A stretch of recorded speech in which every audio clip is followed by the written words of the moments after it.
Secretary, Department of Biotechnology, Dr. Rajesh Gokhale, Director General, CSIR, Dr. Kalai Selvi, Dr. Behel, Dr. Srinivas, Dr. Anamika, Dr. Mahanti, the entire team associated with this, members of the fraternity, ladies and gentlemen. I don't have to repeat what has already been said. The burden of tuberculosis has been reiterated again and again, as was being mentioned also by Dr. Srinivas in the beginning, that we have about 1.8 crore tuberculosis patients as by the 2023 data, and the mortality is as much as more than 10 lakh or 1 million.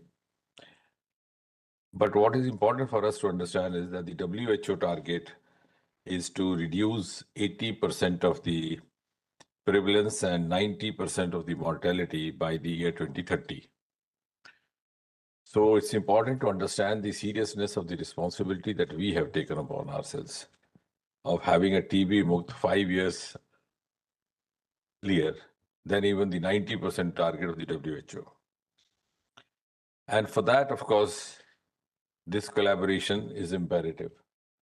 So I'm glad to know that we have in place the DBT, the CSIR, AIMS Delhi,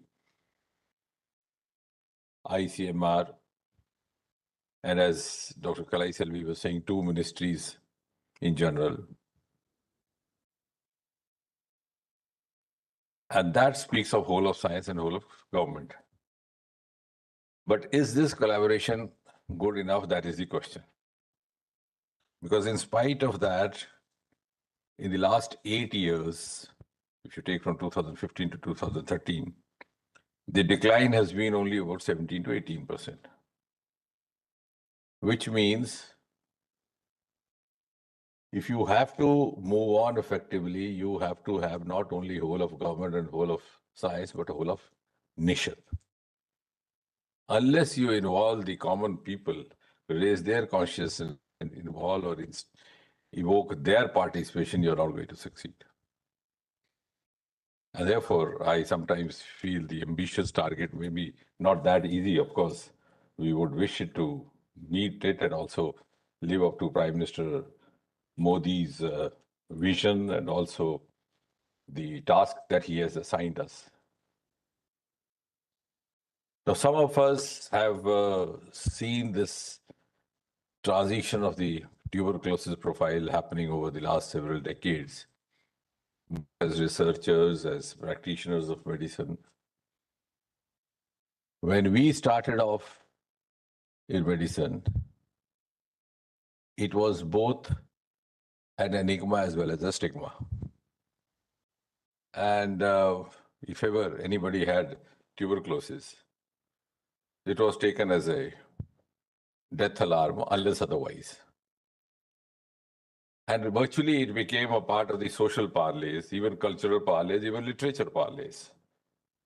If you see some of the old fiction novels or fiction movies, if you had a triangular love story, to eliminate one in the end, they would conveniently have tuberculosis afflicting one of the characters.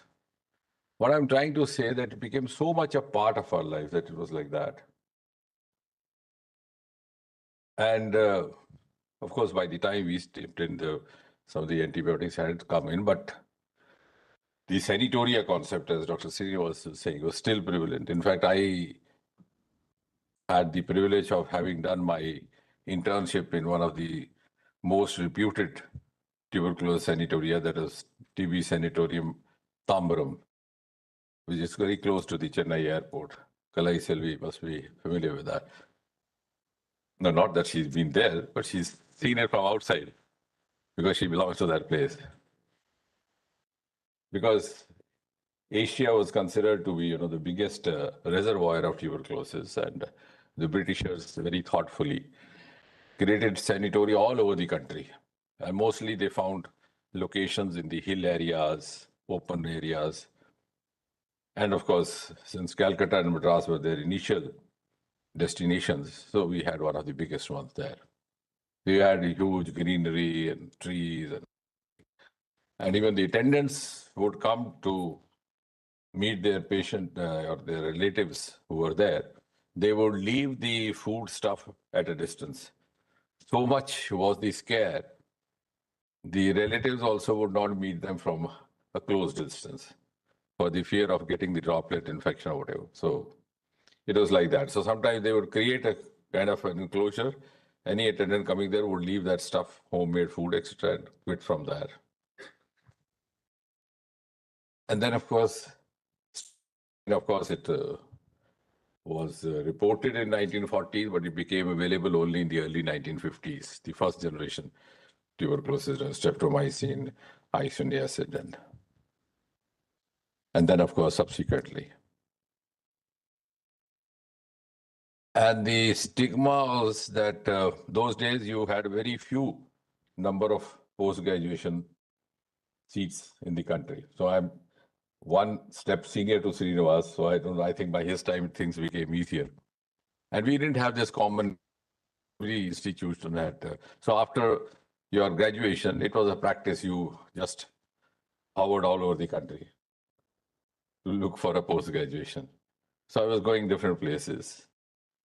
I went to Rohtak, that Dayanand went to Gwalior, of course, Madras, I was based out, all sorts of places, PGI.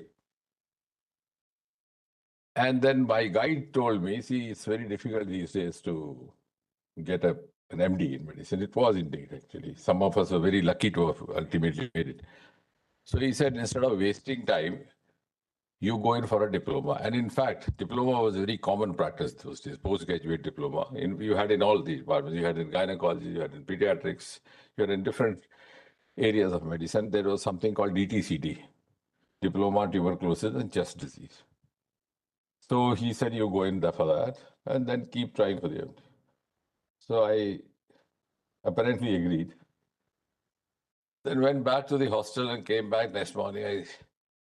I didn't know how to face him. So I said, sir, I just want to make a small confession. Can I go for some other diploma? He said, why? This is a very practicing branch.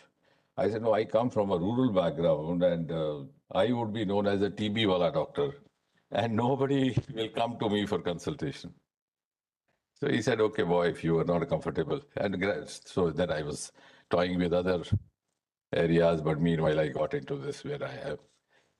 But having said that, what I'm trying to say is there's been a long journey. And of course, it was a big ceremony examining a patient of tuberculosis, whether it's fibrosis, because as was being mentioned by Dr. Bahel also, I think Mohanty also, nowadays, you don't even depend on the clinical examination. But it was a great skill percussing this chest and finding out whether it was fibrosis or whether it's a cavity. If it was top, it was tuberculosis, or down, it was pneumonia. So all those, tidbits were to be learned in your clinical training. Of course, all that became obsolete. That has been taken over by technology. Even Monto's test is no longer very relevant. But the tuberculosis stays where it is. So the point I am trying to make is, I think as researchers, we have to ask ourselves, only 2 weeks back, we had this World Obesity Day. And it started only about 2 decades back, and incidentally, I've been associated with it most of the time. So I was one of the keynote speakers on the International Obesity Federation. So I asked them, I said, every year on this day, you pledge to reduce the obesity prevalence. And every year you come back with a reason prevalence. So either something wrong with us or something wrong with obesity. For example, today, this year, the latest achievement is that India has emerged rank 3 in childhood obesity.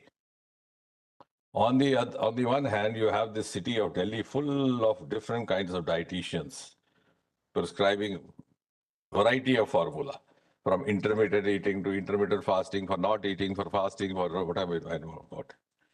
And at the same time, the prevalence is also going up. So, and that on a serious note, I think that is something that we have to ask ourselves. Are we somewhere lacking in our strategy? If not, are we unable to engage the stakeholders and elicit the kind of response that is expected of them. So now, of course, since we are into an era of genes, earlier on we were doing it otherwise. We were still holding awareness camps for tuberculosis. Since my practice was mostly confined to diabetes and endocrinology, so we were holding camps over there also. And there also the prevalence went on each year. And that's why I used to say, the Mark Twain once wrote in the context of economics, he said, economics too serious a subject to be left to economists alone. If you leave to economists, the policy planning, he'll make a mess out of it. So similarly, any disease for that matter, which is in an epidemic form, like tuberculosis, or even for that matter, diabetes is now, is too serious to be left either to a clinician or a medical professional or a biotechnologist. It has to engage the common person, the common man. Unless we are able to do so, we will not, as I said, the level of our approach changes. There were times we were doing mass X-rays, and the chest specialists would take fancy, they would have small reels rolled down in the background of a view box, which was handy. There came a time when you started getting handy view boxes, they were placed on their table. From that, we graduated to genes. But what is the outcome happening? On the other hand, as Rajesh was saying, it was considered to be disease of the Oriental countries, a tropical disease.